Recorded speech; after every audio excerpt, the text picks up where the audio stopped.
अच्छा जी, आज हमारा जो टॉपिक है वो है रेलेवेंट टू ट्रांसफॉर्म, अलाइन और पाथ फाइंडर। अब अगर ये हमें जो ऑप्शंस हैं या कमांड्स यहाँ ना नज़र आ रही हों तो फिर हम कहाँ से लेंगे इसको? विंडो, उसमें जाके आपके पास ये डायलॉग बॉक्स में आ रहा है जी पाथ फाइंडर। इसको कंट्रोल शिफ्ट F9 से भी कर सकते हैं हम लोग। इसको आप क्लिक करो तो ये आपके पास आ जाएगा, transform, align at path finder. सबसे पहले हम देखते हैं अलाइन को। अलाइन में अगर आप देखो तो आपके पास ये हैं, आपके पास अलाइन ऑब्जेक्ट्स हैं, ये आपके पास डिस्ट्रीब्यूशंस हैं और ये डिस्ट्रीब्यूट स्पेस है। अब फॉर एग्जांपल यहाँ हम लोग कंटेनर्स बना लेते हैं, कुछ ऑब्जेक्ट्स, कुछ कलर्स उनको दे देते हैं। फॉर एग्जांपल हमारे पास एक ये रेक्टेंगल है और उसी में हमारे पास एक कॉपी करके दूसरा रेक्टेंगल बना लेते हैं, लेकिन उसका हम साइज़ भी हाइट में भी कम कर देते हैं और विड्थ में भी कम कर देते हैं और उसका कलर भी चेंज कर देते हैं। थर्ड ऑब्जेक्ट है, उसकी हाइट उससे भी कम है, साइज़ उससे भी कम है। जो फोर्थ ऑब्जेक्ट है उसकी विड्थ ज़्यादा है, हाइट उतनी है। ठीक हो गया? इनको अलग अलग कलर दे देते हैं। अब चूंकि हम एक दूसरे के बाद बनाते जा रहे हैं तो हर नीचे जो पहला ऑब्जेक्ट बनेगा वो नीचे होगा, उसके बाद वाला उसके ऊपर होगा। ठीक है। अब फिलहाल ऑब्जेक्ट्स हमारे जो हैं वो इस तरह से आगे पीछे आ रहे हैं, इनमें ना तो स्पेस बराबर है, ना इनमें हॉरिजॉन्टल वर्टिकल अलाइनमेंट है। आप सबसे पहले इन सब को सिलेक्ट करो। सिलेक्शन के बाद आपके पास इन अलाइन टूल्स में ये आपके पास है जी हॉरिजॉन्टल अलाइन लेफ्ट। जब हॉरिजॉन्टल अलाइन लेफ्ट को हम क्लिक करेंगे तो आप देखोगे कि वो टोटली सारे के सारे लेफ्ट पे चले जाएंगे। आप कोई भी डिज़ाइन करते हो तो आपने चारों तरफ से उसकी जो स्पेस है, उसकी जो अलाइनमेंट है, जो दरमियान में डिस्ट्रीब्यूशन है, वो एग्जैक्ट आपने एक जैसी रखनी है। ये आपका लेफ्ट लाइन है। अगर इसी को मैं राइट अलाइन करता हूँ तो वो राइट साइड पे एक दूसरे के लाइन आ जाएंगे। ये लेफ्ट लाइन, ये राइट लाइन। जिस तरह हम पोस्ट डिज़ाइन करते हैं, प्रोफाइल डिज़ाइन करते हैं, फॉर एग्जाम्पल नीचे फ़ोन नंबर लिखा हुआ है, ऊपर आपका वो लोगो लगा हुआ है, तो उसकी लाइन, लेफ्ट लाइन आपके नीचे वाले आइकन के साथ अलाइन होनी चाहिए। ठीक है। अब अगर सेंटर लाइन करते हैं हम लोग तो ये सेंटर लाइन है। सेंटर लाइन में आपका जो मिडल डॉट है ये आपका बिल्कुल सीधा आ रहा है आपको इस तरह से। ये मिडल लाइन है इसकी, ये लेफ्ट, ये राइट, ये मिडल। अब इन सब के दरमियान जो स्पेस है ना वो बराबर नहीं है। तो ये तो हो गया ना आपका वर्टिकल अलाइनमेंट होगी। ये आपका आता है डिस्ट्रीब्यूट ऑब्जेक्ट्स। अब ये सबसे पहले है जी वर्टिकल डिस्ट्रीब्यूशन। तो ये बिल्कुल मिड वाला जो डॉट है ना, उस डॉट को बेस बना के दरमियान में स्पेस दे रहा है कि ये जो ग्रीन का जो डॉट है और जो रेड का डॉट है, इनकी स्पेस और बाकी के दरमियान जो स्पेस है वो बराबर है। ये ऑब्जेक्ट को नहीं ले रहा, दरमियान वाले डॉट को ले रहा है। ये है आपका वर्टिकल डिस्ट्रीब्यूट सेंटर, सेंटर वाले डॉट से। और ये ले रहा है आपका वर्टिकल डिस्ट्रीब्यूट टॉप, कि टॉप जो लाइन है उसको दूसरी लाइनों के बराबर कर रहा है वो। ग्रीन की जो टॉप लाइन है तो रेड की टॉप लाइन से उसका फासला, और रेड की टॉप लाइन का ब्लू की टॉप लाइन से, और ब्लू की टॉप लाइन का ब्लैक की टॉप लाइन से। ये फासले जो बराबर आपकी इसकी बेस पे हो रहे हैं, टॉप लाइन की बेस पे, ये बॉटम लाइन की बेस पर, ये सेंटर की बेस पर। उसी तरह ये लेफ्ट लाइन, ये राइट लाइन, और ये सेंट्रलाइज, और ये मिडल डॉट, ये लाइन और ये बॉटम। ठीक है जी, ये क्लियर लो आपका। ये था हमारा वर्टिकल, ऊपर से नीचे वाली साइड पर। और अगर हम इन्हीं ऑब्जेक्ट्स को कॉपी करके हम इसको यहाँ रखते हैं, ठीक है जी, और उसके साथ हम लोग एक ऑब्जेक्ट यहाँ कॉपी कर देते हैं, दूसरा यहाँ पर, तीसरा यहाँ पर, चौथा यहाँ पर। इनके दरमियान भी हम लोग स्पेसिस कम ज़्यादा करके देखते हैं। ठीक है जी, साइज़ भी कम ज़्यादा करके देखते हैं, ऐसे। ठीक हो गया। अब इन सबको सिलेक्ट करो। अब आपने यूज़ करना है इस साइड वाले को। ये था वर्टिकल्स के लिए और ये है आपका हॉरिजेंटल्स के लिए। ये top align, align, vertical align top, ये वर्टिकल लाइन बॉटम, और ये वर्टिकल अलाइन सेंटर। ये दरमियान वाले डॉट से एक दूसरे को मिला रहा है। ठीक हो गया। ये स्पेस है, dot to dot, right line, left line, left line का इसके लेफ्ट लाइन के साथ फासला, फिर इसकी लेफ्ट लाइन का इसकी लेफ्ट लाइन के साथ फासला। ये आपका लेफ्ट है, ये राइट, ये सेंटर, ये आपका vertical align centre. I think ये आपको समझ आ गया होगा आपका ये सारा। और ये किसी भी ऑब्जेक्ट को बनाने के लिए ये सबसे इम्पोर्टेंट रोल अदा करता है। ठीक है। अच्छा, दूसरा ये कि अगर आप चाहते हो कि एक दूसरे के सेंटर में करना है, तो जिस तरह आपसे अक्सर मिस्टेक्स हो जाती हैं, ये मेरे पास एक सर्कल है। इस सर्कल को हम लोग कोई भी लाइट सा कलर दे देते हैं। ठीक है जी। और इसी के ऊपर हम लोग एक और कॉपी करते हैं, साइज़ छोटा कर लेते हैं, कलर कोई और दे देते हैं, फिर थर्ड ऑब्जेक्ट है, ये आ गया। अभी फ़िलहाल तो ये ऑब्जेक्ट, इन तीनों को सेलेक्ट करते हैं, हॉरिजॉन्टल सेंटर, वर्टिकल सेंटर, तो एक दूसरे के सेंटर में आ जाएंगे अगर हम दोनों को इकट्ठा यूज़ करेंगे। ये लेफ़्ट साइड पर, ये राइट साइड पर, ये टॉप पर, ये बॉटम पर, ये हॉरिजॉन्टल सेंटर, ये वर्टिकल सेंटर। ठीक है।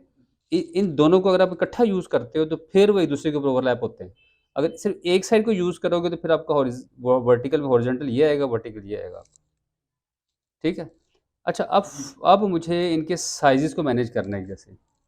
अब इन सब को सिलेक्ट करो, तो ये मेरे पास आ रहा है डिस्ट्रीब्यूट स्पेस। ये मेरे पास आ रहा है जी डिस्ट्रीब्यूट स्पेस। ये आपके पास अब यहाँ से भी कर रहे हैं, यहाँ से भी कर रहे हैं, ये देखो।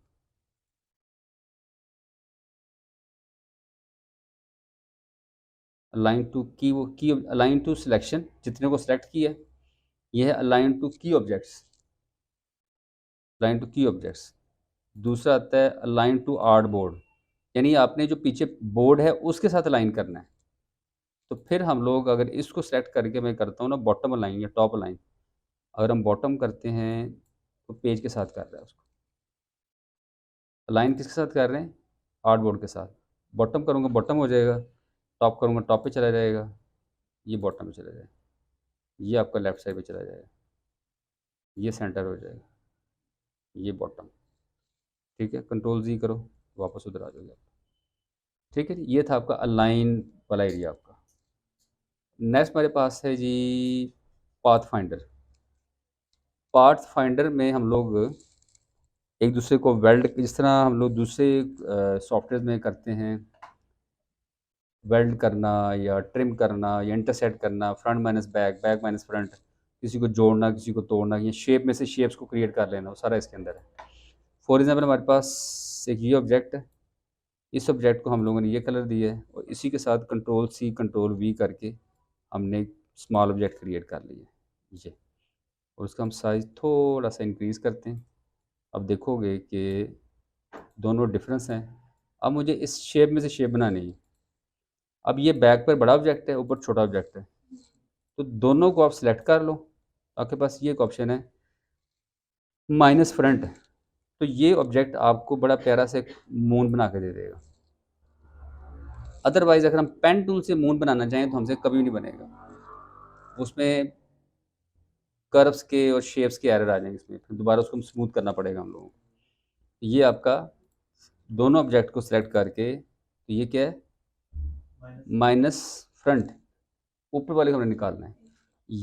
या हमने ऑब्जेक्ट में से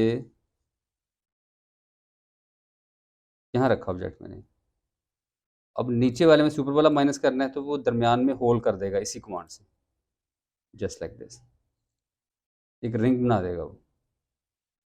बट ये वो रिंग है जिसकी अगर आउटलाइन देंगे तो दोनों साइडों पे आउटलाइन आएगी। ट्रिम करने से फ़ायदा ये होगा कि अगर दोनों साइडों में आपको आउटलाइन चाहिए तो आपको उसमें से बैक माइनस फ्रंट करना पड़ेगा। हाँ, ठीक हो गया। उसके बाद अच्छा, ये हमारे पास है जी माइनस फ्रंट, उसमें से आपने होल निकाल दिया है, जैसे आपने इसमें से निकाला, इसमें से निकाल के देखा हमने। अब अगर हम लोगों को इनको आपस में ज्वाइन करना है तो मेरे पास ये पहला टूल है यूनाइट। यूनाइट ये आपस में उनको इकट्ठा कर देगा, एक ऑब्जेक्ट बना देगा। फॉर एग्जांपल हमारे पास ये एक बार है, इसको हम लोगों ने ड्रॉ किया है ऑलरेडी ब्लैक कलर में। इसको कलर अब चेंज कर दो कोई भी, ठीक है। और इसके साथ आप ये जो सर्कल है इसको इसके साथ आगे छोड़ दो और इनको आर्ट शिफ्ट के साथ अलाइन करो। अब दोनों को सेलेक्ट कर लो, ब्लैक ग्रीन ऊपर है और ग्रे नीचे है, ब्राउन कलर। दोनों को सेलेक्ट कर लो, दिस इज़ यूनाइट। उसको उसने एक ऑब्जेक्ट बना दिया, जिस तरह हम लोग उसको वेल्ड भी कहते हैं हम लोग दूसरे सॉफ्टवेयर में। और ये जो टूल है ये बेसिकली दो ऑब्जेक्ट्स को इकट्ठा में शेप में से शेप बनाने के लिए यूज़ करते हैं हम लोग। वो शेप हमारे से क्रिएट नहीं करनी पड़ेगी, वरना अगर हम पेन टूल से क्रिएट करनी पड़ जाए तो फिर हमें काफ़ी टाइम लग जाएगा उसमें।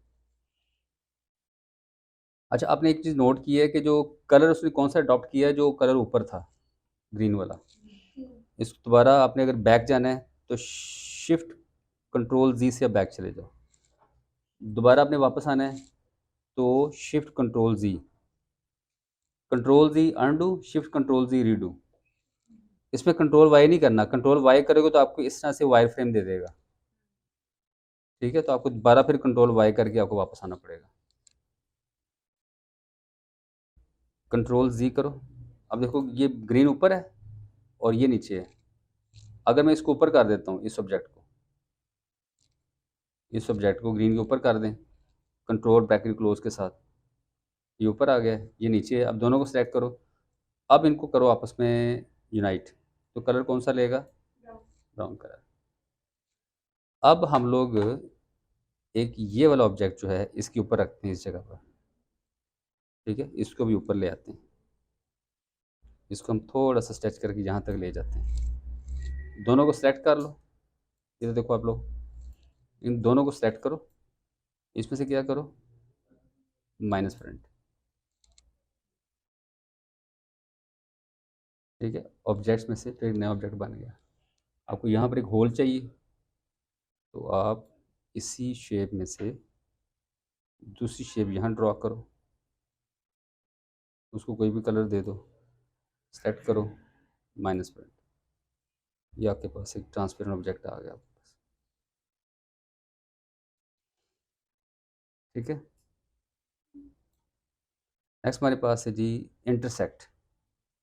इंटरसेक्ट है कि दो ऑब्जेक्ट जहाँ आपस में मिल रहे हैं ना, वहाँ पर एक नया ऑब्जेक्ट क्रिएट हो जाएगा। इंटरसेक्ट में न्यू ऑब्जेक्ट क्रिएट होगा उस जगह भी जो आपस में मिल रहे हैं ऑब्जेक्ट्स। फॉर एग्जाम्पल ये ऑब्जेक्ट है और ये दोनों इस जगह पे इंटरसेक्ट हो रहे हैं। दोनों को सेलेक्ट कर लो, इंटरसेक्ट पे क्लिक करो, जो शेप्स आपस में मिल रही हैं वो अलग कर देगा उसमें से। यहाँ रखो, दिस इज इंटरसेक्ट। इतना ऐसे इसके ऊपर आ रहा है। ये क्या कर रहा है? एक्सक्लूड। ये उसमें से उसको निकाल रहा है, उतना हिस्सा उसमें से एक्सक्लूड कर देगा। और ये क्या कर रहा है? इंटरसेक्ट का ऑब्जेक्ट आपको शो करेगा, बाकी हाइड कर देगा। ये क्लियर हो गया आपके जी? नीचे आ रहा है जी, ये था आपका शेप मॉड्यूल्स का। नीचे आपके पास आ रहा है पाथ फाइंडर्स में। सबसे पहले आता है डिवाइड। डिवाइड को कर दो क्लिक। अब देखो, ये आपकी उसने जितने इससे इंटरसेक्ट हो उनको डिवाइड कर दिया आपने। इसको डबल क्लिक करो, देखो ये हिस्सा, ये पार्ट अलग है। इसको करो, ये पार्ट अलग है। फिर इसको क्लिक करो डबल क्लिक करके, ये हिस्सा अलग है। और इसको सेलेक्ट करो, इसको कोई और कलर दे सकते हो आप। ठीक है, दोबारा इन पार्ट्स को अलग अलग सेलेक्ट करके आपको डबल क्लिक करके अलग अलग ड्रील करनी पड़ेगी। फिर वापस वाइट पे डबल क्लिक करो, आपको ये ऑब्जेक्ट आपको मिल गया जैसे कि डबल टेक्सचर के साथ। समझ तो नहीं आई आपको? गुड। ये किससे किया हम लोगों ने? डिवाइड टूल के साथ। अगर हमें इन पाथ फाइंडर में या इन टूल्स पे ग्रिप ना हो, ये पूरा का पूरा हमें एज इट इज़ ट्रेस करना पड़ेगा आपको। ऐसे ही ना, ट्रेस करने बैठ जाएंगे हम लोग। इसको दोबारा मैं अनडू करके वापस जा रहा हूँ कंट्रोल जी करके। ये ऑब्जेक्ट है मेरे पास, यहाँ रखा हम लोगों ने। ठीक है, और इसको सेलेक्ट कर दिया दोनों को इकट्ठा, दिस इज डिवाइड। इसको अलग से ना, अलग से कॉपी करके रख लेते हैं ताकि दूसरी हमें कमांड्स के लिए अवेलेबल हो। इन दोनों को सेलेक्ट कर लो, डिवाइड। अब डिवाइड में क्या हुआ है, किसी ने हर हिस्से को दूसरे से अलग कर दिया। ये अलग हो गया है, ये अलग है, ये अलग, ये अलग। अभी आप इस लेयर में बैठे हो, मेन लेयर, जब इस पर डबल क्लिक सेलेक्ट करके डबल क्लिक करते हो तो ये आप अगले लेवल पे चले गए। इसको यहाँ से निकाल दो, ये रह गए, इसको कोई और कलर दे दो आप। ठीक है, अब वाइट पे डबल क्लिक करो, दोबारा आपको ग्रुप मिल जाएगा वो। ठीक है जी, ये आ गया जी साइड पे। उसके बाद है जी हमारे पास ट्रिम।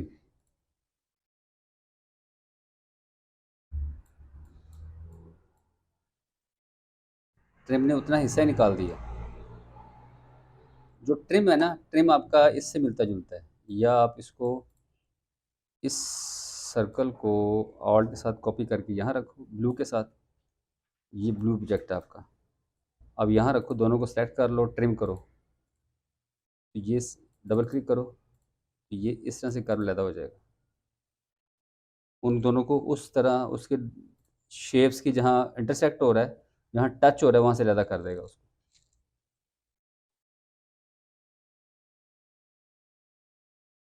ठीक है, ट्रिम। उसके बाद है मर्ज। मर्ज में इकट्ठा करना उसको आपस में। एक ये है, दूसरा ये है, कलर डिफरेंट है, दोनों को सेलेक्ट कर लो और मर्ज कर दो। डबल क्लिक करो, ये लैदा हो गया, वो लैदा हो गया। उसके बाद क्रॉप। जितना आपका वो हिस्सा इंटरसेक्ट हो रहा है ना, आपका इंटरसेक्ट जो है ना, जो क्रॉप है ना आपका, वो आपका इंटरसेक्ट से मिलता जुलता है। क्रॉप और इंटरसेक्ट, फ़र्क देखो क्या आ रहा है। ये आपके दो ऑब्जेक्ट्स इधर हैं, ऑल्ट के साथ आपने ये कॉपी कर दी नीचे। अब इन दोनों को सेट करके आपने किया है पहले इंटरसेक्ट, अब इन दोनों को सेट करके आप करते हो क्रॉप। इसको डबल क्लिक करो, वो नीचे वाले ऊपर वाले ऑब्जेक्ट का कलर ले रहा है, ये नीचे वाले का ले रहा है। ये क्रॉप। सबसे एंड पे आउटलाइन। ये जो ऑब्जेक्ट्स हैं ये वाले, इनको सेलेक्ट करने के बाद मुझे इसकी सिर्फ आउटलाइन चाहिए। तो आपको उसकी सिर्फ आउटलाइन दे दी मैंने, कहा दोबारा आपको आउटलाइन के लिए एफर्ट नहीं करनी पड़ेगी। ये ओनली आउटलाइन। और आ गया फ्रंट माइनस बैक, यानी ऊपर वाले में से नीचे वाला माइनस करना है आप। पहले हमने बैक में से फ्रंट किया था ना, अब ये आपका ऊपर आपका ऑब्जेक्ट बड़ा है, नीचे छोटा है। फ्रंट में से नीचे वाला माइनस बैक कर देते हैं। पहले क्या था, माइनस फ्रंट।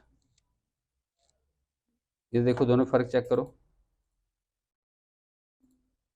ये क्या करते हैं, पहले क्या किया था, माइनस फ्रंट, तो नीचे वाले में से ऊपर वाला माइनस हो जाता है। अगर हम करते हैं माइनस बैक, तो मैरून में से येलो माइनस हो जाएगा। ये फ़र्क है इसमें और इसमें। दूसरे लफ्ज़ों में कोडरा में कहते हैं front minus back, back minus front. उसी तरह का रिवर्स है हमारे पास। ठीक है जी, ये पाथ फाइंडर, ये लाइन हमने कर ली है। अब हमारे पास आता है ट्रांसफॉर्म। ट्रांसफॉर्म के लिए हम लोग अलग से एक और, इसी में शीट एक और ले लेते हैं। ये न्यू शीट मैंने यहाँ से ले ली उसके साथ ही। ठीक है जी, ये मेरे पास आ गई न्यू शीट। ट्रांसफॉर्म में हम लोग यहाँ से एज के साथ हैंड प्रेस करो, बेशक उसको ले लो, या नई नए ऑब्जेक्ट यहाँ बना लो आप ऑल्ट शिफ्ट के साथ। ठीक है, अभी देखो जैसे मैं इसको ड्रॉ किया है, तो बेशुमार प्रॉपर्टीज़ दे रहा है मुझे यहाँ पर, और ये भी लिंक है, ये भी आपस में लिंक है, ये भी लिंक है आपस में। अगर हम एलिप्स ड्रॉ करते हैं, फॉर एग्जांपल मैं एलिप्स ड्रॉ करता हूँ, तो आप देखोगे यहाँ पर ये एलिप्स की प्रॉपर्टी से रेलेवेंट चेंज हो गया है। ये हमारा रेक्टेंगल से रेलेवेंट प्रॉपर्टी चेंज हो रही है। यानी ये प्रॉपर्टीज़ और आपका ये कुछ थोड़े बहुत मिलते जुलते हैं।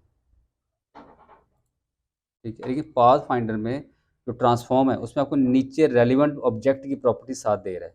अब मुझे सिर्फ सिर्फ फॉर एग्जाम्पल नीचे देखो, ये रेक्टेंगुलर प्रॉपर्टीज़ हैं, ये दे रहा है इसकी विड्थ, ये हाइट दे रहा है। अब जैसे ही हम लोग इस विड्थ को इंक्रीज़ करते हैं क्लिक करने के बाद एरो कीज़ के साथ, आप देखो चारों साइडों से इंक्रीज़ हो रहा है वो, और चारों साइड से डिक्रीज़ हो रहा है, हमें माउस यूज़ करने की भी ज़रूरत नहीं है यहाँ पे। और इसी जगह पे मैं इसको करता हूँ कंट्रोल सी, और फिर करता हूँ एडिट में जाके पेस्ट इन प्लेस। उसी लोकेशन पे कॉपी हो गई है, उसको हमने डिफरेंट कलर दिया है, और हम रोटेट में जाके एंगल देते हैं 45 का, और एंटर कर देते हैं। ये ऑब्जेक्ट को रोटेट कर देगा, ऑब्जेक्ट के ऊपर ऑब्जेक्टर ये एग्जैक्ट एंगल पे रोटेशन दे रहा है आपको, ठीक है। उसके अलावा अब इस पर क्लिक करो माउस से, तो हम लोग इसको यहाँ से राउंड कर्व कर सकते हैं, राउंड कॉर्नर्स, लेकिन आप यहाँ से भी कर सकते हो। अगर इस लिंक को हम कर देते हैं डे लिंक, फिर आप इस जगह पे रख के एरो कीज के साथ माउस यूज़ करते हो, तो आपको एक साइड से आपको वो कर्व दे सकता है, बोथ साइड से जाने की ज़रूरत भी नहीं है आपको। ये देखो, अगर कोई इस टाइप का काम करना है आपने, ठीक हो गया। लिंक करोगे तो फिर चारों साइडों से आपको इकट्ठा कर देगा। और माउस से क्या करते थे हम लोग, एक डॉट पे क्लिक करके छोड़ देते थे, फिर दोबारा ड्रैग करते थे। और अगर आप फर्स्ट क्लिक करने के बाद माउस को रिलीज नहीं करते, ड्रैग करते, तो चारों साइडों से फिर करेगा उसको। अब जब भी आपने आउटलाइन किसी ऑब्जेक्ट को देनी है ना, जब भी आउटलाइन देनी है, तो आपने इन दो चेक बॉक्सेस को ज़रूर ज़रूर ऑन करना है, स्केल कॉर्नर्स और स्केल स्ट्रोक एंड इफेक्ट्स। इसका फ़ायदा ये होगा कि ऑब्जेक्ट को जब आप बड़े ऑब्जेक्ट से छोटा करोगे या छोटे से बड़ा करोगे, उसकी जो आउटलाइन है वो उस साइज़ के प्रोपोर्शन के हिसाब से ऑटोमेटिकली एडजस्ट हो जाएगी। अदरवाइज़ जब आप उस ऑब्जेक्ट को बड़े से छोटा करोगे तो ऑब्जेक्ट की आउटलाइन ऑब्जेक्ट के ऊपर ओवरलैप कर जाएगी। मसलन कि उसकी जो विड्थ है ना वो उतनी ही रहेगी, ऑब्जेक्ट छोटा हो जाएगा, तो क्या होगा, ऑब्जेक्ट नज़र ही नहीं आएगा, सिर्फ आउटलाइन नज़र आएगी आपको। तो ये अपने लाज़मी इनको अपने ऑन करना होता है आउटलाइंस को। ठीक है जी, scale corners and scale strokes and effects. उसके बाद मेरे पास नेक्स्ट है जी, आपके पास ये साइज़ है, विड्थ हाइट है। ये आपकी विड्थ और हाइट आपकी ऑब्जेक्ट की, यहाँ से भी कर सकते हैं, यहाँ से भी कर सकते हैं, जैसे 31253 यहाँ से भी दे रहा है। ये पोजीशन है वाई एक्सिस एक्स एक्सिस के ऊपर, ये देखो, ये वाई एक्सिस के ऊपर, ये एक्स एक्सिस के ऊपर, ठीक है। ये विड्थ और हाइट है, ये रोटेशन है मैंने बताई, और ये है इसका स्क्यू, ऑब्जेक्ट आपका स्क्यू करता है आपका,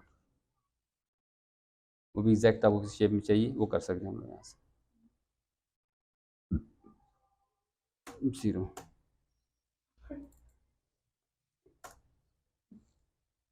कंट्रोल जी करो,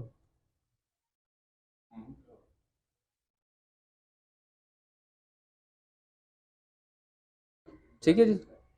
यहाँ तो कोई प्रॉब्लम, कौन सी, ये रोटेट है ना, रोटेट को आप किसी एंगल में रोटेट कर सकते हो। और अगर आपने इसको स्पेसिफिक, ये तो यहाँ से ना एग्जैक्ट लोकेशन आपने देनी है 45 पर, 45 पे चली जाती है।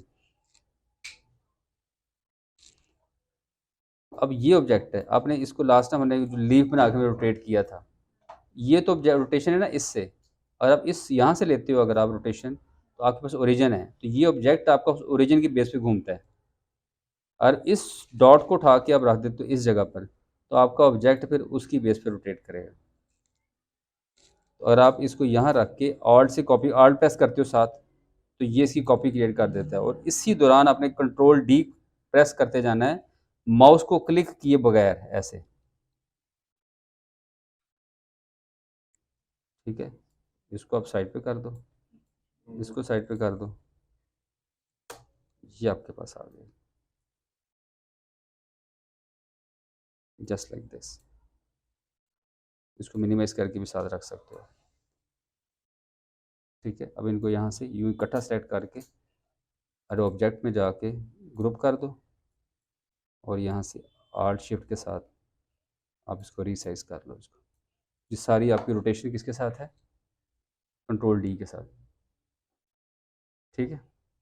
हाँ जी, पूछो।